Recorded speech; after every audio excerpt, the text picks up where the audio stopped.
أعوذ بالله من الشيطان الرجيم بسم الله الرحمن الرحيم.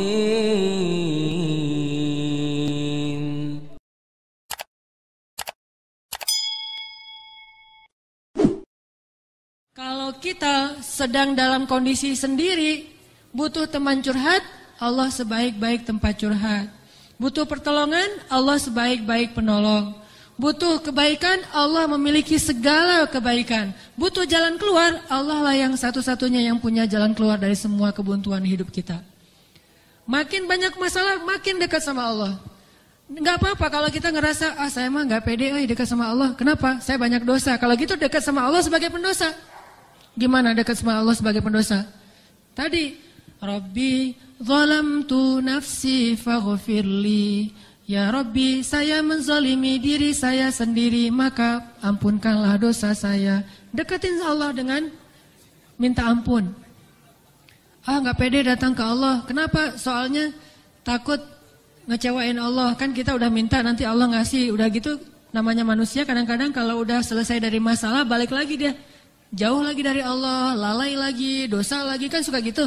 Karena kita masih kayak ragu sama kemampuan kita, saya bisa nggak ya istiqomah?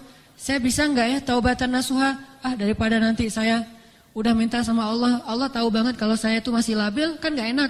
Udah nggak apa-apa, kita berbuat dosa, datang lagi sama Allah. Dosa lagi, datang lagi sama Allah. Kapan sih Allah pernah putus asa mengampuni dosa hambanya? Yang ada itu adalah hambanya putus asa minta ampun kepada Allah. Allah mah nggak pernah putus asa. Nggak ada kalimat satupun di Al-Quran dan hadis Allah bilang gini, saya nggak akan ngampunin dosa kamu lagi. Kenapa? Udah 3 kali saya ampunin, kamu ulangi. Nggak pernah Allah ngomong kayak gitu. Baik di Al-Quran nggak pernah, di hadis nggak ada. Baik hadis Nabi nggak ada, hadis Qudsi juga nggak ada. Nggak ada cerita Allah itu ketika kita datang pertama, ya diampunin. Datang kedua, ya udah deh. Datang ketiga, ini terakhir ya. Allah nggak pernah ngomong gitu kan? Pas yang keempat, tidak ada maaf bagimu. Enggak ada Allah ngomong kayak gitu. Selalu, wahai hambaku, qul ya ibadiyalladzina asrafu ala anfusihim. Katakan kepada hambaku yang sudah banyak dosa dan menzalimi diri sendiri. Qul ya ibadiyalladzina asrafu ala anfusihim. Allah tuh baik banget loh sama kita. Allah tahu kita banyak dosa, tapi Allah masih manggil kita tuh ibadi, hambaku gitu coba. Itu panggilan lembut loh dari Allah. Allah kalau kasar panggil nama, ya Hanan, itu kasar tuh. Tapi ya ayah abdi itu lembut.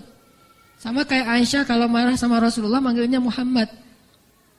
Aisyah, ini kata Aisyah sendiri, Aisyah radhiyallahu anha. Jadi kalau Aisyah manggil Rasulullah, ya Rasulullah, itu lagi enak tuh perasaannya, lagi moodnya lagi enak. Tapi kalau ya Muhammad, itu lagi marah. Tapi Rasul dipanggil Muhammad biasa-biasa aja ya.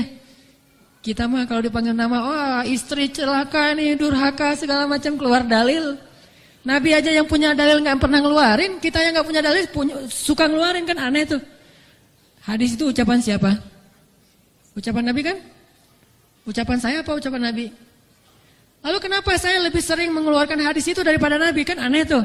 Nabi aja yang ucapan beliau sendiri, hadis beliau sendiri, nggak pernah ngeluarin hadis-hadis tentang istri harus kayak gini untuk ngedidik istrinya supaya istrinya tunduk, nggak. Nabi mah ngeluarkan hadis itu kepada kaum muslimah dalam suasana yang nyaman. Tapi kalau lagi marah nggak mau pakai hadis, nggak mau pakai ayat. Kita kalau lagi marah ayat hadis keluar semua tuh. Jadi taklim kita itu bahan untuk marah gitu. Kalau lagi marah ntar saya keluarin nih ayat-ayat yang kemarin saya dengar di ta'lim. Allah tuh baik banget sama kita. Udah banyak dosa masih manggil abdi. Ibadi kalau yang banyak mah. Qul ya ibadiyalladzina asrafu ala anfusihim. Katakan kepada hamba-hambaku. Sama kayak ibu manggil ya Bunayya, wahai anakku, anakku. Udah sering ngecewain ibunya, masih dipanggil anakku, nggak dipanggil nama. Saking maha baiknya Allah kepada hamba. Katakan kepada hamba-hambaku yang melampaui batas. Arti melampaui batas berarti dosanya itu udah nggak kehitung, udah banyak banget. dia buat zina, dia membunuh, dia minum khamar, kalau sekarang narkoba, dia pokoknya durhaka, ninggalin sholat, semuanya dia lakukan, termasuk perdukunan, syirik. Tapi Allah masih bilang, Qul ya ibadiyalladzina asrafu ala anfusihim. Apa pesannya? La taqnatu min rahmatillah.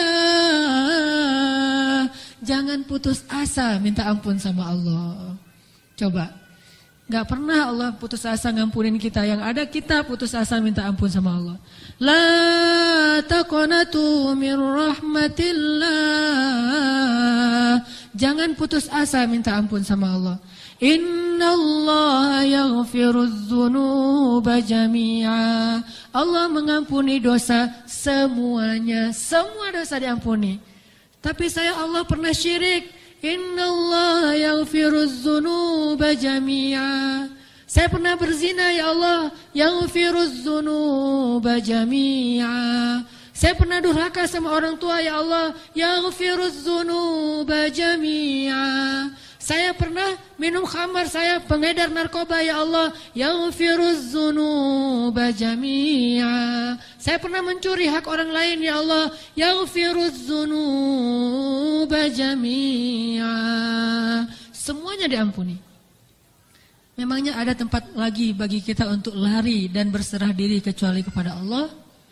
Kalau kita punya masalah, adakah tempat yang lebih baik bagi kita untuk datang curhat dan mengungkapkan semua masalah kita daripada Allah?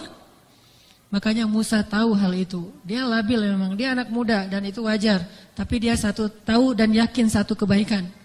Bahwa selabil apapun, sebanyak apapun kesalahannya, dia selalu datang dan mengatakan, Rabbi. Lalu mengakui kesalahannya, zalamtu nafsi ya Rabbi. Salah lagi, bilang lagi, Rabbi zalamtu nafsi, ini gimana nih ya Allah, saya salah melulu. Salah lagi ya Allah, salah lagi deh. Salah lagi ya Allah, salah terus. Salah lagi ya Allah, tolong dong, saya pengen berubah. Terus aja gitu. Jangan datang kepada manusia, makin sering kita datang kepada manusia, kita makin rendah. Makin sering kita datang kepada Allah, kita makin tinggi. Datang lagi, gimana cara datangnya? Nggak susah, datang sama Allah tuh nggak perlu dicari. Nggak ada cerita, Allah lagi lowbat, nggak ada. Kalau manusia kita japri, kita telepon lagi lowbat, dia nggak akan. Atau lagi enak-enak telepon, tiba-tiba mati teleponnya. Gara-gara kita teleponnya pakai WhatsApp call. Jadi kalau ada masuk telepon yang keputus gitu kan ya, cari yang gratis. Kalau ke Allah mah gratis dan nggak akan keputus. Call Allah mah gratis, tinggal gini doang nih. Jadi teleponnya di telapak tangan kita ini adalah gadgetnya, gini nih. Tekan nomornya gimana? Tekan nomornya itu tinggal ngomong, nggak perlu ditekan-tekan. Ngomong aja, Rabbi, udah langsung terhubung tuh, kan cepat banget. Kayak ada telepon gitu ya. Nama istri saya Sarah, sekarang dia ada di atas. Saya kayak misalnya saya mau nelpon istri saya, terus saya nyalain handphone. Sarah, halo, dia manggil saya Albi. Albi itu artinya kekasihku. Albi gitu kan, ada nggak telepon kayak gitu? Bisa nggak? Ada ya, cuma jarang, saya juga nggak bisa nih, nggak tahu cara nyetelnya. Jadi kalau mau nelpon istri kita, istriku, langsung calling gitu, dan dia langsung ngangkat, nggak lama-lama, kita nunggu lama kok nggak diangkat-angkat, alasannya lagi, kenapa sih nggak diangkat-angkat? Maaf tadi lagi di kamar mandi, misalkan suka gitu tuh. Allah mah nggak ada cerita gituan. Miss call 10, yang ke-11 baru diangkat, nggak ada tuh. Allah mah nggak ada miss call, nggak ada disconnect, nggak ada sinyal jelek. Nggak ada habis pulsa, nggak ada kepotong sama call yang lebih berbayar mahal, nggak ada yang kayak gitu-gituan. Kalau Allah mah tinggal bilang, Rabbi, ya abdi, labbaik ya abdi, aku terima apa yang kamu butuhkan ya abdi, sebutin gitu. Allah tuh gitu, cuma kitanya nggak mendengar dengan lisan, dengan telinga. Kita harus mendengar itu dengan hati kita. Kalau kita yakin, ana inda dhanni abdi bi, aku tergantung yakinnya hambaku, prasangka hambaku, gimana perasaan hambaku. Kalau kalian yakin aku mendengar dan mengijabah, aku pasti mendengar dan mengijabah. Kan gampang, Allah mah tergantung kita ya. Jadi jangan salahin Allah, Allah aja bilang tergantung kita. Kalau kita ngerasa doa kita nggak diijabah, jangan salahin Allah, kok Allah nggak ngijabah. Salahin diri kita, kenapa kita nggak yakin Allah mengijabah. Yakin kok, kalau yakin ngapain dipertanyain. Kalau kita yakin jangan dipertanyakan. Karena Allah pasti. tidak akan ngecewain hamba yang datang kepadanya.